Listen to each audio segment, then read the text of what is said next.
não há limitação de vagas. Então, esses 6.000 professores, ao fazerem a pós-graduação, fora os outros que já o fizeram, com esta comissão que também foi aprovada no plano, eles serão devidamente realocados e, com isso, poderão galgar a sua carreira, não só dos 4 anos que nós reduzimos de 7 anos e meio para 4 na progressão horizontal, mas também na posição vertical. E como eu já falei aqui nessa tribuna, aqueles que o desejarem, ao passar pela avaliação, que não será mais impeditivo para a progressão, poderão também ter acesso à progressão diagonal, e os que fizeram no último processo realizado pela Secretaria de Educação terão, e que tiveram êxito, terão direito a essa progressão diagonal, e com isso refletirá também no ganho do salário do professor. E este anúncio nos deixa muito feliz, e quero aproveitar essa tribuna, senhor presidente, para divulgar que o período de inscrição se inicia agora, na segunda-feira, dia 18, e irá até dia 1º de dezembro, e podem ser feitas através do site da Universidade do Estado do Amazonas, www.ea.edu.br, para que todos aqueles professores que tiverem interesse em fazer esse curso possam acessar através desse programa.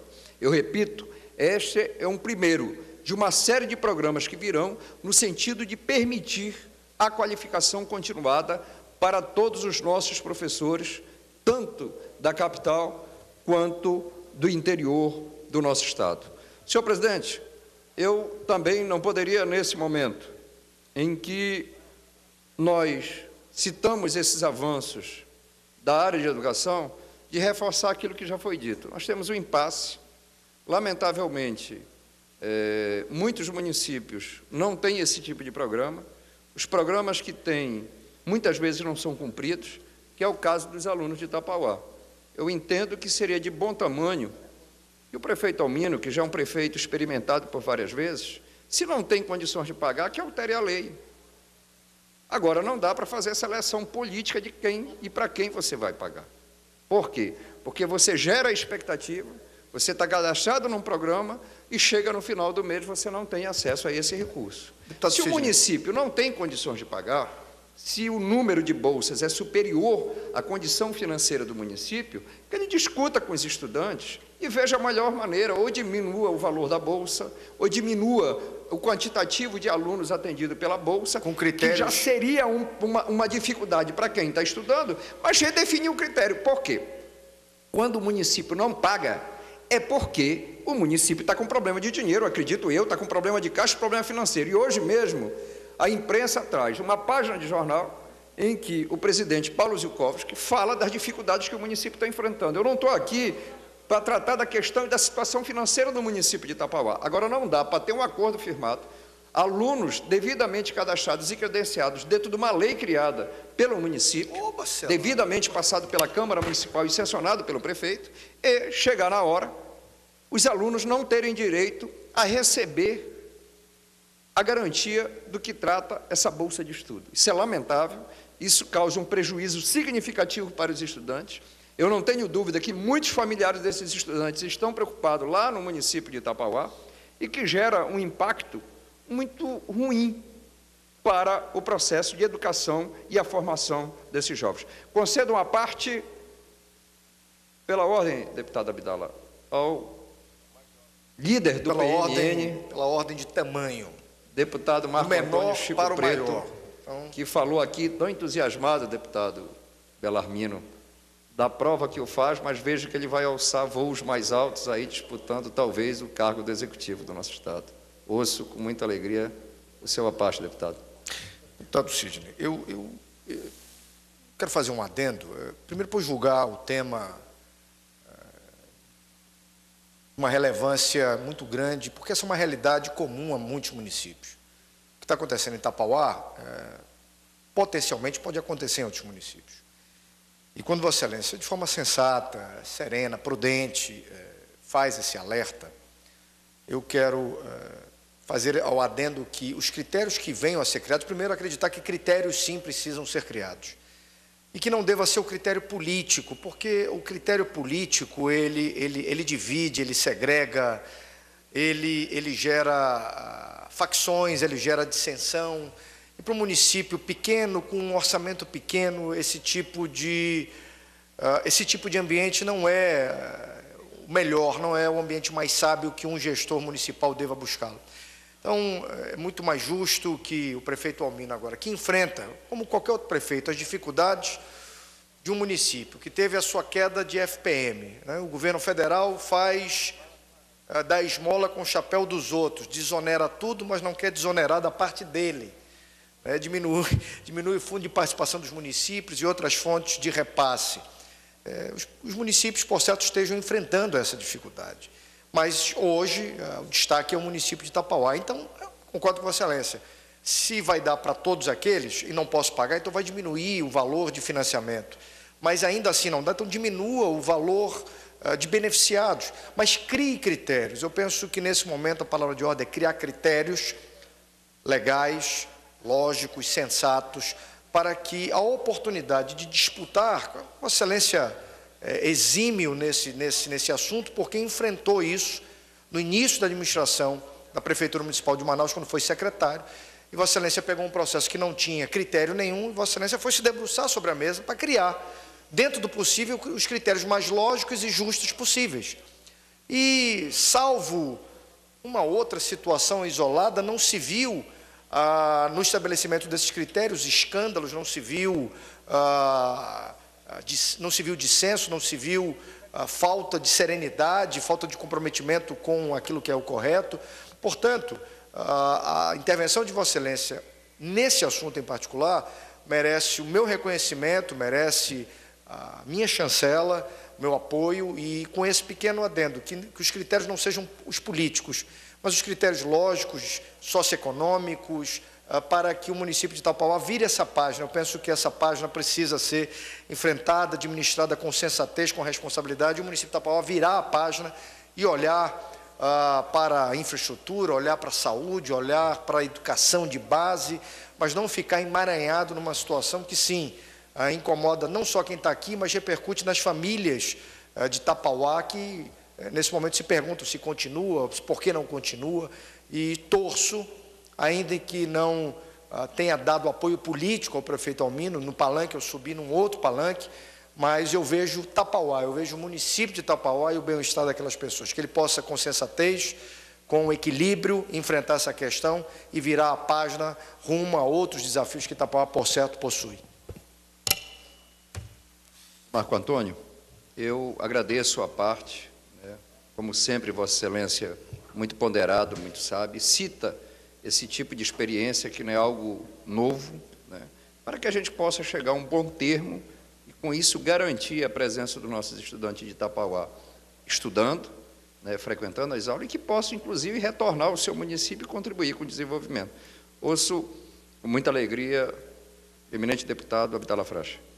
Deputado Sidney Leite, presidente Belamino Lins, esse assunto, deputado Sidney, me é muito afeito, tendo em vista que no mês de junho nós fizemos os mesmos questionamentos que Vossa Excelência está fazendo em relação a essa questão da Bolsa dos estudantes de Itapauá. Inclusive hoje tem uma comissão deles aqui na nossa galeria, e pelos 3 anos de convivência que Vossa Excelência tem comigo aqui, eu tenho certeza absoluta que Vossa Excelência percebeu que o deputado Abdala preza sempre pelo bom senso nas suas ponderações. No entanto, deputado Sidney, o caso dessas bolsas é uma situação que eu diria vexatória para esses alunos, para as suas famílias. No mês de junho, quando nós fizemos o questionamento aqui com uma outra comissão de alunos que vieram aqui, nós fizemos esse questionamento, eles foram acampar na frente da representação do município aqui em Manaus. A prefeitura se dignou a pagar 1 mês que estava atrasado naquele momento. E de lá para cá, não houve mais nenhum pagamento. Os alunos estão há 4 meses sem receber essa bendita bolsa, e 4 meses numa cidade de Manaus, sem R$1 no bolso para se manterem, a dificuldade realmente é muito grande. E o pior, que nos deixa mais angustiados, é que muitos desses alunos têm nos seus pais, deputado Sidney, funcionários públicos do município de Tapauá, que também estão há 2 meses, segundo a informação que me foi repassada, sem receber. Então, é uma situação verdadeiramente do mato sem cachorro, porque eles estão aqui há 4 meses sem receber. Vão ligar para o pai e para a mãe pedindo um auxílio? Como? Se o pai e a mãe, que são funcionários da prefeitura, estão há 2 meses sem receber. Evidentemente que a gente entende todas as dificuldades, a queda de arrecadação, mas um trabalho sistemático do ponto de vista administrativo financeiro precisa ser feito nesse município. A população não pode ficar sofrendo as dificuldades que está sofrendo hoje. E isso já é um assunto recorrente nesta casa, a história dessa bolsa. E apenas como a guisa de conhecimento, um exemplo, ontem nós estivemos em Manacapuru, deputado Sidney, e na hora da troca de comando lá do ex-prefeito Regis com o prefeito Tororó, o deputado Regis, hoje deputado Regis, fez um balanço rápido da sua administração e em 10 meses, mesmo com todas as dificuldades, proporcionalmente a dificuldade é a mesma, Manacapuru também teve queda de arrecadação, mas ele colocou lá na sua explanação que recebeu o Fundo de Previdência do município com R$57 mil e estava entregando com 3 milhões nesses 10 meses.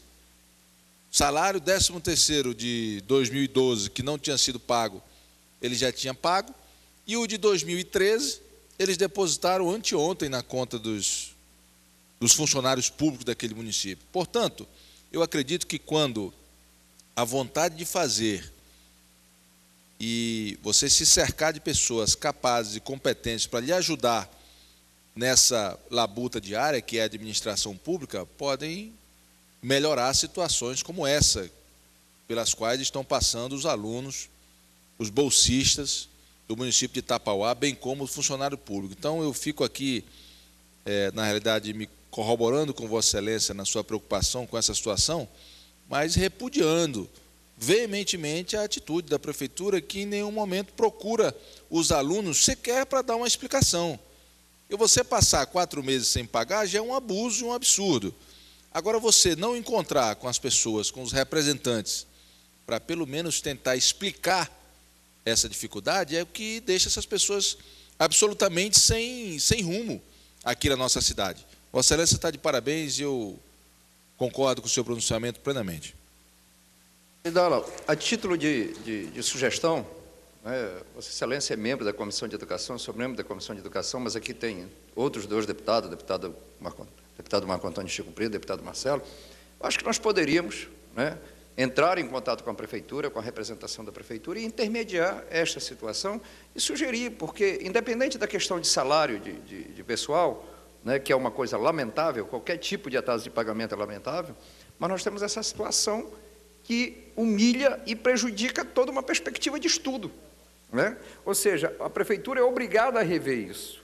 Além dela ter que pagar, se ela não tem condições de pagar, ela tem que rever e dizer, olha, eu não tenho condições de pagar para 200, eu vou pagar para 100, eu não tenho condições de pagar 1.000, eu vou pagar R$500, mas ela tem que dar um norte e tem que se reorganizar, porque é uma lei, e como muito bem Vossa Excelência colocou, não dá para ficar numa situação dessa e não dialogar.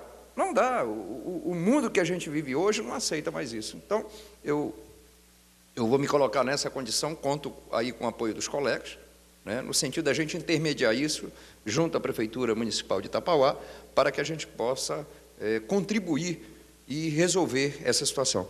Mas, senhor presidente, antes de concluir, eu estive sexta-feira naquela cidade, naquela terra, que todas as vezes que eu vou, cada vez eu passo a admirar e gostar muito mais, pelo aquele povo bom, generoso, hospitaleiro, e eu quero aqui registrar que fiquei muito feliz em participar no município, que Vossa Excelência teve a felicidade e a alegria de nascer naquela terra, que era o município de Fonte Boa, da formatura da primeira turma de alunos graduados por uma universidade, pela nossa querida Universidade do Estado do Amazonas. E como não poderia ser diferente, justamente na área do pescado, que é a principal atividade e fonte econômica, não só do município de Fonte Boa, mas de toda aquela região do Médio Solimões. Foi uma solenidade muito bonita, né, com a presença da reitoria da Universidade do Estado do Amazonas, com a presença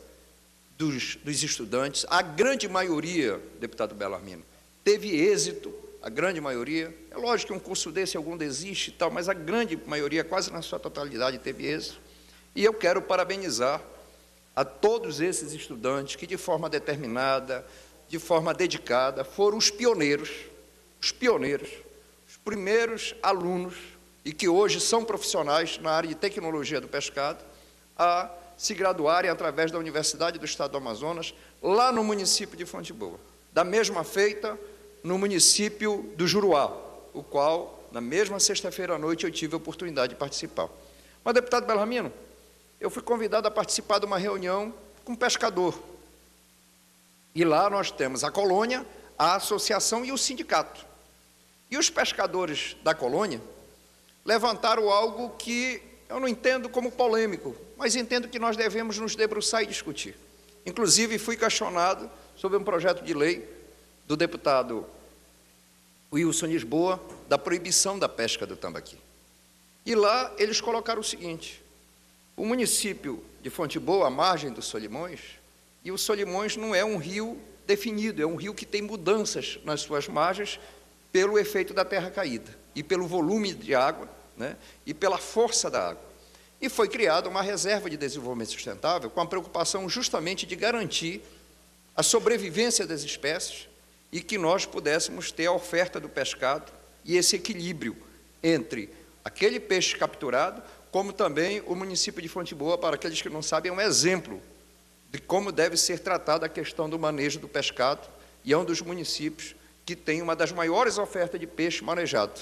E o deputado Belarmino é um profundo conhecedor dessa realidade.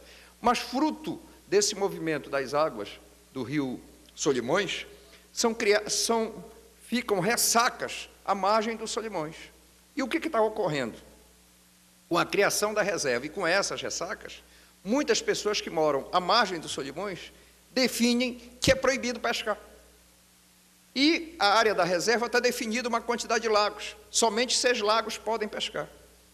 E como a principal atividade do município de Fonte Boa é a atividade da pesca, muitos pescadores que trabalham, que moram na área urbana do município, não conseguem pescar.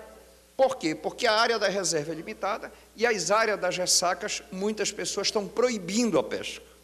Então, houve essa solicitação, e eu entendo que esse pleito é oportuno, e nós estaremos encaminhando, solicitamos aos presentes que conversassem também com o sindicato e com a associação, para que nós possamos abrir esse debate junto com a Secretaria de Desenvolvimento Sustentável, e com isso, né, não só a secretária Camila, mas os outros técnicos, podemos aprofundar esse debate, chegar a um bom termo, ao bom ajuste, de uma boa convivência, mas garantindo também a oportunidade do abastecimento do pescado para a população do município de Fonte Boa, que reside na área urbana, e também a sobrevivência dessa população.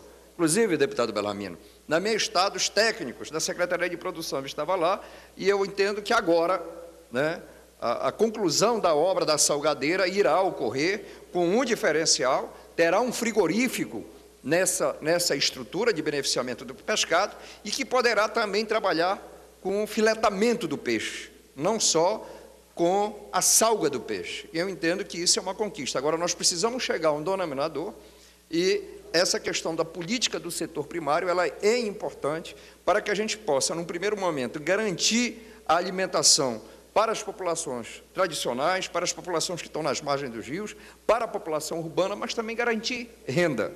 O programa de aquisição de alimentos é um programa importante dessa natureza, mas a região do Médio Solimões, seja com o exemplo pioneiro de Mamirauá, seja com essas experiências de Fonte Boa, de Maraã, de Santo Antônio do Içá, do Juruá, com a questão do manejo, precisa ainda e necessita de maior investimento e de políticas públicas para que a gente possa dar melhor condição e agregação de valor para a cadeia produtiva do pescado, mas é um exemplo extremamente positivo e nós vamos estar intermediando esse debate, essa discussão, para que possa também contemplar e garantir sustentabilidade, tanto para o ecossistema, para o meio ambiente, para a manutenção dos nossos estoques de pesca naquela região, mas também garantir a sobrevivência para os pescadores e ter a oferta do pescado na mesa de cada cidadão, de cada cidadã do município de Fonte Boa. Dito isso, senhor presidente, era o que eu tinha a dizer. Meu muito obrigado e um bom dia a todos.